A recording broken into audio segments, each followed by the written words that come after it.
Hi, arty friends. So, you might have already guessed by the title, I was thinking to chat on this topic for a long time now. Before we start off, I'd recommend you to pour yourself a good cup of coffee or tea or chai as we call it in India, because this might take a while. I have often posted few of my thoughts and rants on Instagram stories earlier, but I wasn't able to get a closure on it.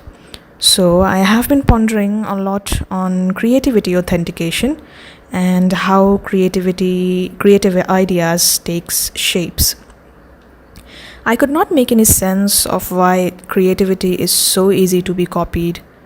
Many times I realized while browsing through latest art posts from various artists that their work or few of the elements in their work is similar to mine or something I haven't posted yet.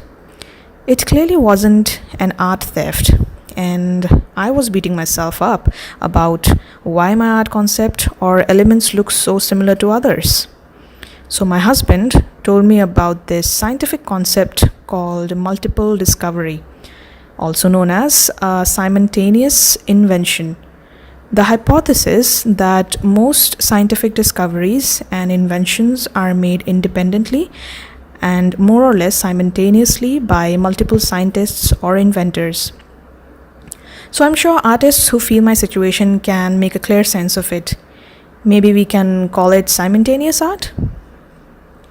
To make it more easy to understand the concept, I came across one more argument on the internet, that is, science and art are similar with regard to multiple discovery.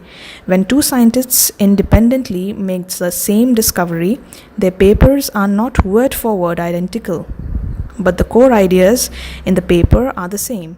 Likewise, two novelists may independently write novels with the same core themes, though the novels are not identical word to word. This reminds me of the part where the famous writer Elizabeth Gilbert talked about in her book, where she discovers that her new friend is writing a book, and when she listens to the plot of the book, it's exactly like hers. What Elizabeth had to respond to this situation was that her friend Anne had definitely not robbed off her ideas, and she knew her as an ethical lady.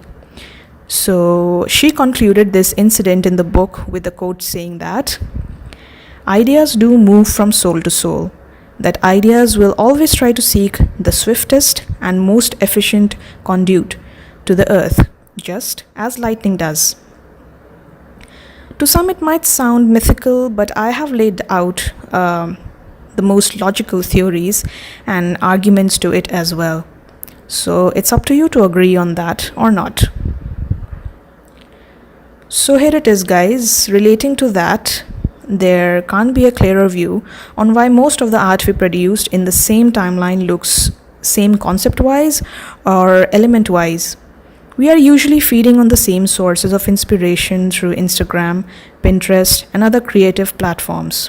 So it's pretty clear that even though we think differently, we subconsciously include the same elements or concepts. So I made a clarity with one nudging thought, which was definitely affecting my passion for making arts. Also, this does not conclude as an excuse that we rip off others' work with every inch and call it our own, because you might be successful in maybe copying someone's art, but it's impossible to copy the core spirit of the art. So on that note, I think you found this little chit chat helpful. If it did in even the slightest way, my job here is done. Now I leave you here to continue watching the rest of the art time lapse. So keep on making art and let nothing stop you.